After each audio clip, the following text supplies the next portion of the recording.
नमस्कार प्यारे साथियों, नमस्कार प्यारे बच्चों। स्वागत है आपका अपने YouTube channel Shamsher Hindi academy में। साथियों, हम पिछले कई दिनों से ऑनलाइन क्लास के द्वारा लगातार एक कक्षा 9 की क्षितिज भाग 1 हिंदी का जो पहला पाठ है, दो बैलों की कथा, जो कि कथाकार मुंशी प्रेमचंद जी के द्वारा लिखा गया है, उसको हम पढ़ रहे थे। आज हम लेकर हाजिर हैं साथियों उसके प्रश्न उत्तर, क्योंकि हमारा पाठ वहाँ पर पूरा हो गया है, तो हम प्रश्न उत्तर लेकर के आपके सामने हाजिर हुए हैं। उसको आपने बहुत ध्यानपूर्वक पढ़ा। उम्मीद करते हैं कि यह प्रश्न उत्तर वाला वीडियो भी आपके बहुत पसंद आएगा। इसको आप शेयर करेंगे, लाइक करेंगे, कमेंट्स ज़रूर हमारे लिए करेंगे, और जो नए साथी होंगे वो सब्सक्राइब ज़रूर हमारे चैनल को कर लेंगे, क्योंकि लॉकडाउन के समय में यही एकमात्र जरिया है कि आपको पढ़ाई से दूर ना होने दिया जाए। तो चलिए प्रश्न की ओर चलते हैं। पहला प्रश्न है, कांजी हाउस में कैद पशुओं की हाजिरी क्यों ली जाती थी? कांजी हाउस, जो कि आवारा जानवरों को रखने की जगह थी, में हाजिरी क्यों ली जाती थी? पाठ में कहा गया है कि उनकी हाजिरी इसलिए ली जाती थी क्योंकि कोई जानवर मर तो नहीं गया है। अब हम पढ़ते हैं उत्तर को। कांजी हाउस में कैद पशुओं की हाजिरी रोजाना इसलिए ली जाती होगी ताकि कैद पशुओं की संख्या का पता चल सके और पता लगाया जा सके कि उनमें से कोई भाग या मर तो नहीं गया। देखो, प्रश्न में ही लिखा होगी, क्यों ली जाती होगी। आपसे ही पूछ रहा है क्यों ली जाती होगी, बताइए। इसलिए कि कोई मर तो नहीं गया, इसलिए कि कोई भाग तो नहीं गया, इसलिए कि कोई कुछ और बात तो नहीं हो गई, इसलिए हाजिरी ली जाती होगी। ये आपको आपके विवेक से कहानी के आधार पर उत्तर देना है। ये था पहला प्रश्न। चलते हैं दूसरे प्रश्न की ओर। छोटी सी बच्ची को बैलों के प्रति प्रेम क्यों उमड़ाया? क्यों उमड़ाया? हमने कहानी में पढ़ा कि उसकी माँ मर गई, सौतेली माँ आई, वो उसको मारती है। इसी तरीके से गया बैलों को मारता है और दोनों का लगाव एक जैसा हो गया। अब देखते हैं उत्तर को।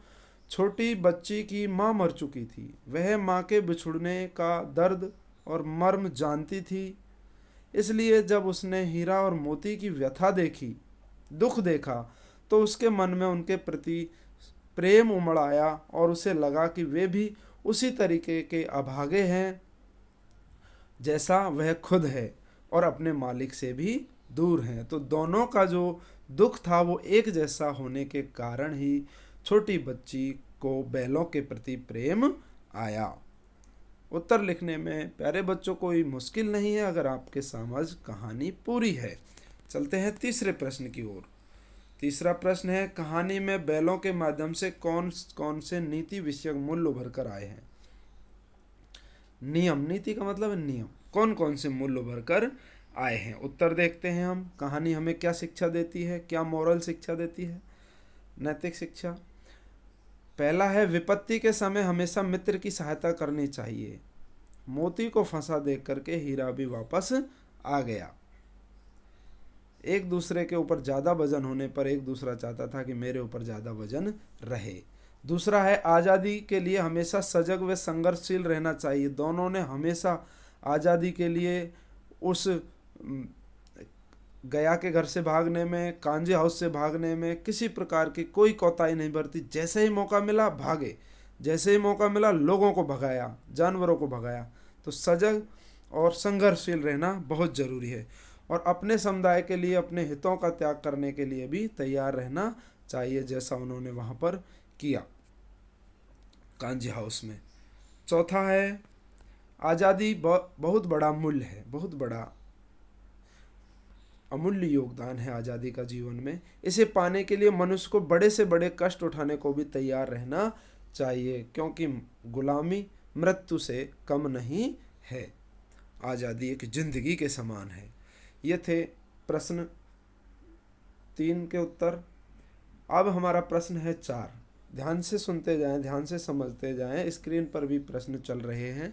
प्रस्तुत कहानी में प्रेमचंद ने गधे की किन स्वभावगत विशेषताओं के आधार पर उसके प्रति रूढ़ अर्थात मूर्ख का प्रयोग न कर कर किसी नए अर्थ की ओर संकेत क्यों किया है? गधे को मूर्ख न करके उसको सहनशीलता की पराकाष्ठा कह रहे हैं, उसको ऋषि मुनियों के समान देख रहे हैं, ऐसा क्यों? प्रेमचंद ने गधे की सहनशीलता, सीधापन, क्रोध न करने की हानि लाभ सुख दुख समान रहने की गुणों के आधार पर उसे बेवकूफ़ कहने के स्थान पर संत ऋषि मुनियों के स्वभाव का प्राणी बताया है, जो बहुत अधिक सीधेपन के कारण सम्मान के पात्र नहीं समझा जाता। यहाँ पर ये कुछ शब्द गलत हैं बेटा, गलत प्रिंट हो गए हैं।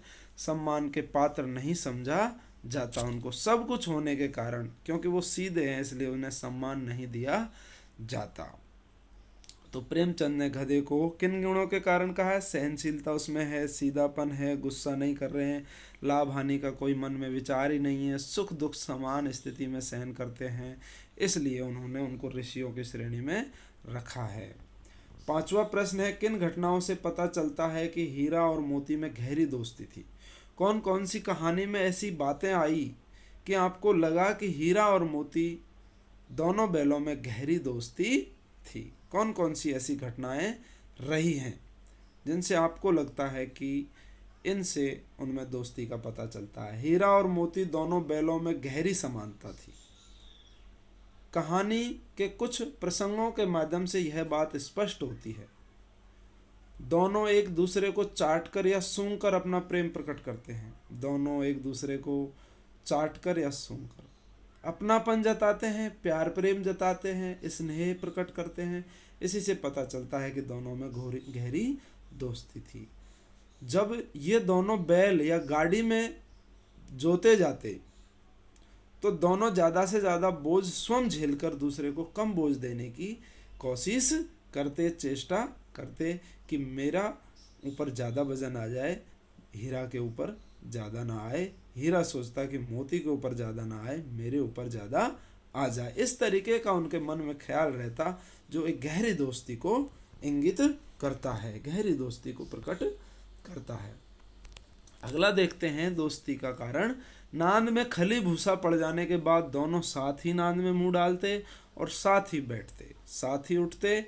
एक के मुंह हटा लेने पर दूसरा भी हटा लेता। इस तरीके से उन दोनों में एक समानता थी, जो भी काम करते साथ करते, अन्यथा नहीं। जब कुछ लोगों ने खेत से पकड़कर ले जाने के लिए दोनों को घेर लिया तब हीरा निकल आया, परंतु मोती के पकड़े जाने पर वह भी बंधक बनने के लिए स्वयं ही लौट आया। इस तरीके से उनकी दोस्ती का एक नायाब नमूना वहाँ पेश होता है। यही उत्तर लिखने होते हैं बेटा। मैंने कहा था कि कहानी जब हमारे सही समझ में आ जाती है तो उत्तर की प्रश्न की हिम्मत ही नहीं कि वो हमसे गलत हो जाए। और कांजी हाउस की दीवार के टूटने पर जब हीरा ने भागने से मना कर दिया तो अवसर पाने के बावजूद मोती भी उसे छोड़कर नहीं गया और उसी के साथ बैठा रहा, जिसका नतीजा हुआ कि अगले दिन मोती को चोट भी पड़ी, मार भी पड़ी और एक मोटी रस्सी से उसे बांध दिया गया। ये है एक नायाब दोस्ती का नमूना हीरा मोती के नाम से। 6वां प्रश्न है प्यारे बच्चों, लेकिन औरत जात पर सींग चलाना मना है, यह भूल जाते हो क्या तुम? मोती। हीरा के इस कथन के माध्यम से स्त्री के प्रति प्रेमचंद के दृष्टिकोण को स्पष्ट करना है। मैंने पहले भी कहा था कि पाठ में हमें कई तरीके की शिक्षा मिलती है। कमज़ोर पर हाथ नहीं उठाना, स्त्री को सम्मान से देखना और आज़ादी और गुलामी की बातें करना। तो प्रेमचंद जी ने इस लाइन से क्या कहना चाह रहा है प्रेमचंद की कमज़ोर लोगों पर हाथ नहीं उठाना चाहिए, ऐसा हीरा ने कहा था पाठ में। हीरा के इस कथन से यह मालूम होता है कि समाज में स्त्रियों के साथ दुर्व्यवहार किया जाता था उस समय, बुरा व्यवहार।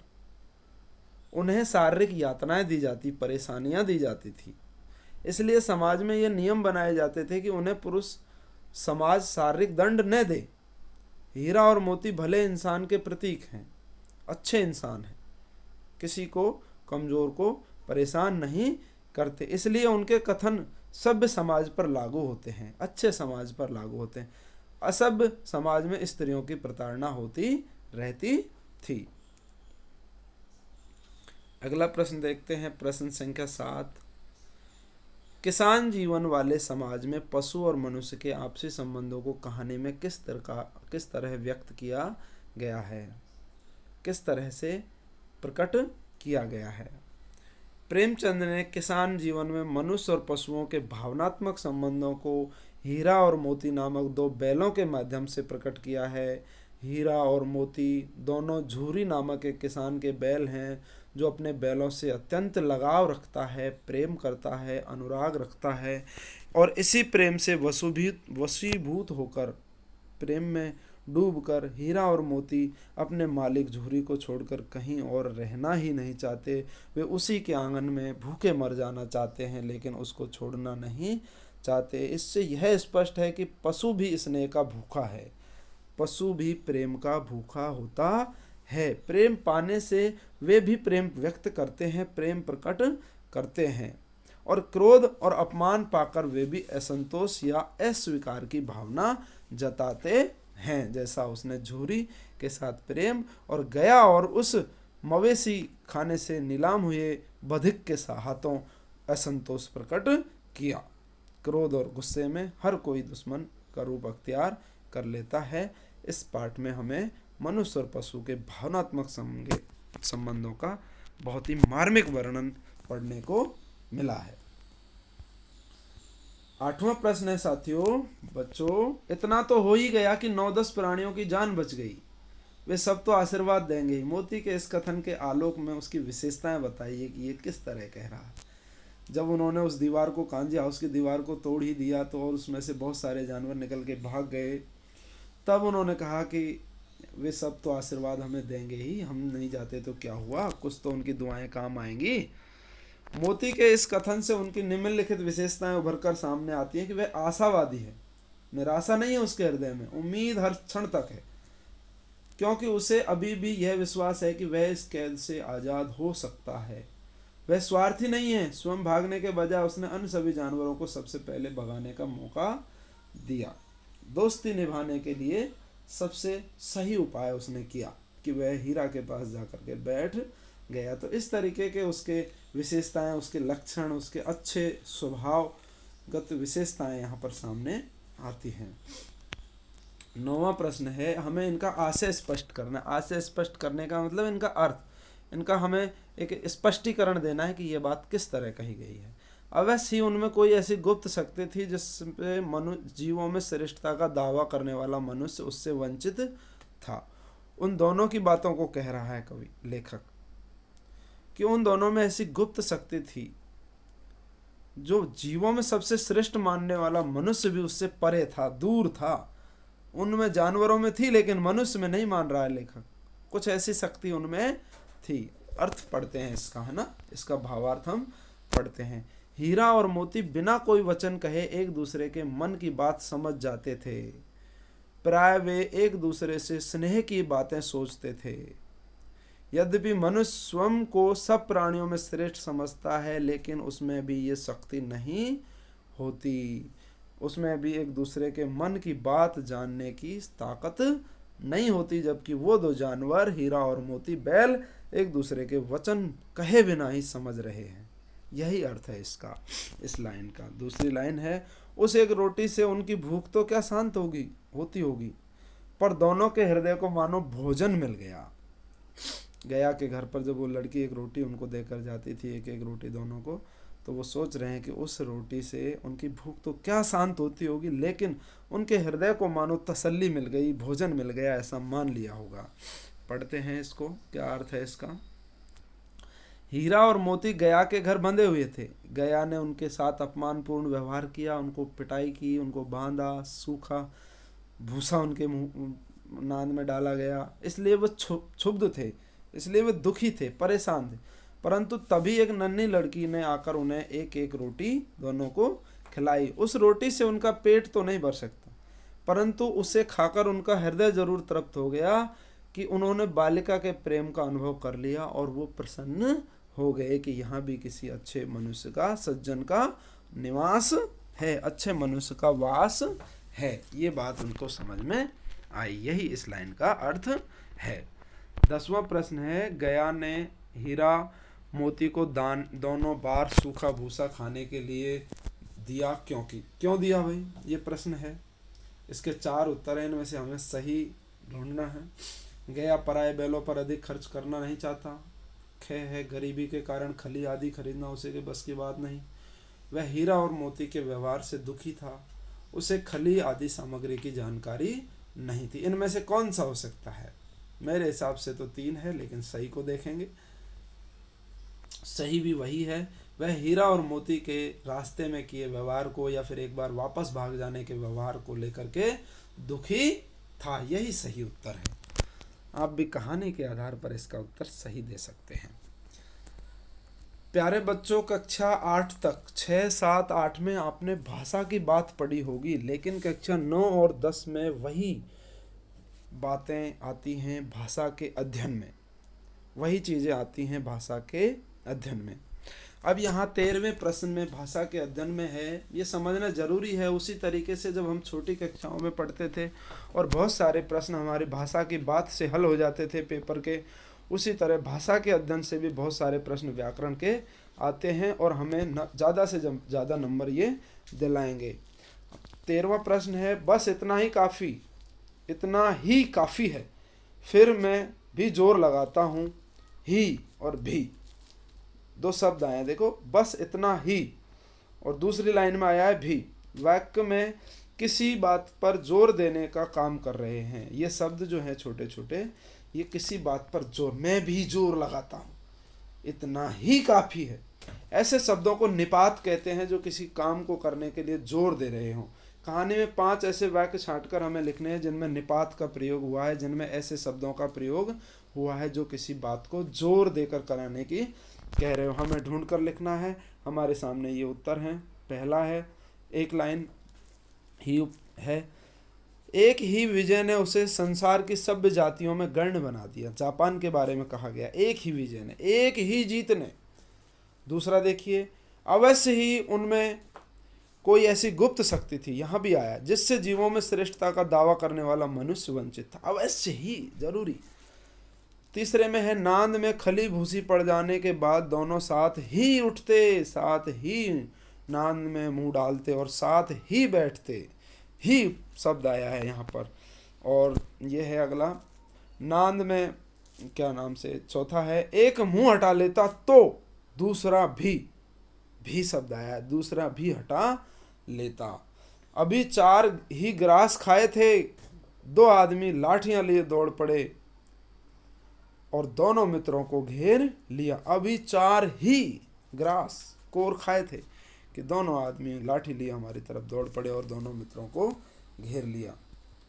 ये ही निपात था। अब भी निपात के ढूंढते हैं हमें ना, भी निपात के पढ़ते हैं। देखिए, कुत्ता भी बहुत गरीब जानवर है। कुत्ता भी, और तो है ही, लेकिन कुत्ता भी, उसके चेहरे पर एक स्थायी विषाद स्थायी रूप से छाया रहता है।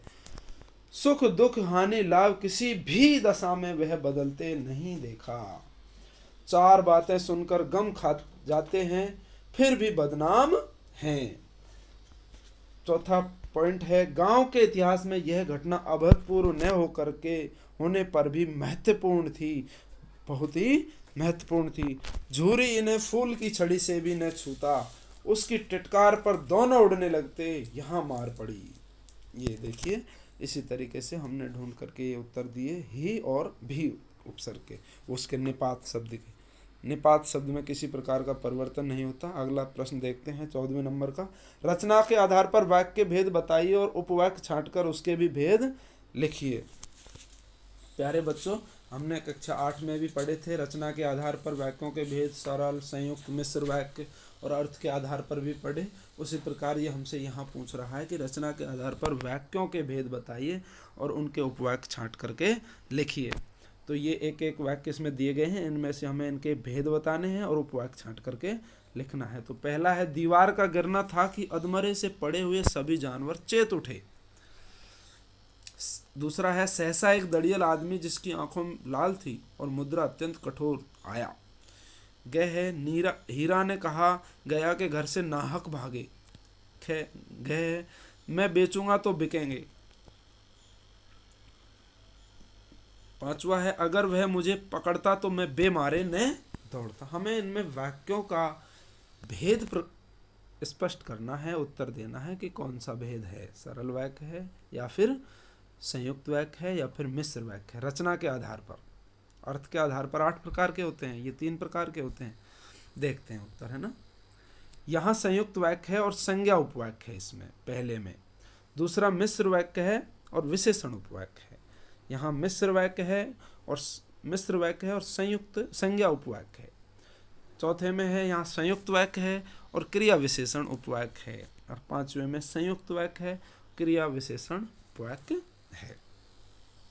एक वाक्य का वीडियो भी हमने बनाया हुआ है, वो भी आप देख सकते हैं हमारी प्लेलिस्ट में, व्याकरण वाले हिस्से में जाकर के आप देख सकते हैं।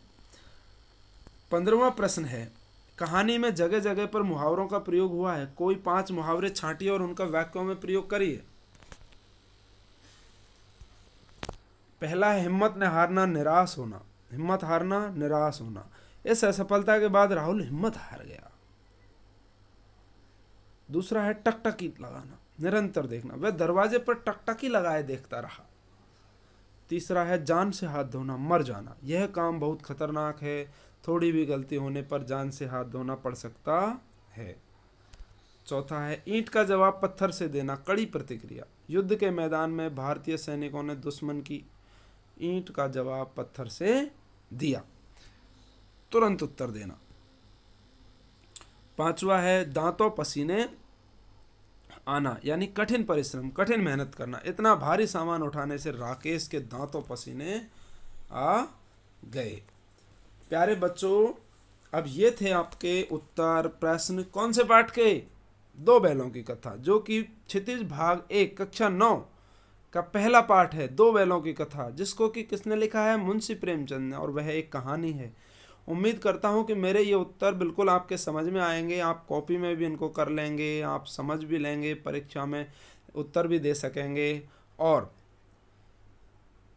लॉकडाउन में आपको घर से बाहर नहीं निकलना है, सरकार की मदद करनी है, अपने हाथों को दिन में बार बार धोना है। अगर आप बाहर जाते हैं कुछ सामान लेने के लिए तो आते ही आपको हाथ धोने हैं, उस वस्तु को जिसे लेकर आए हैं हाथों को सैनिटाइज करना है, उसको भी सैनिटाइज करना है। इस तरीके से अपने आप को बचाना है। तो वीडियो को लाइक, शेयर और कमेंट्स करना ना भूलें, और शेयर करना। और अभी आप अगर हमारे चैनल पर नए हैं तो प्लीज़ हम कह देते हैं कि आपको हमारा चैनल सब्सक्राइब कर लेना चाहिए, क्योंकि हम इतनी मेहनत आपके लिए कर रहे हैं। तो अगले वीडियो को लेकर आएंगे, तब तक के लिए नमस्कार।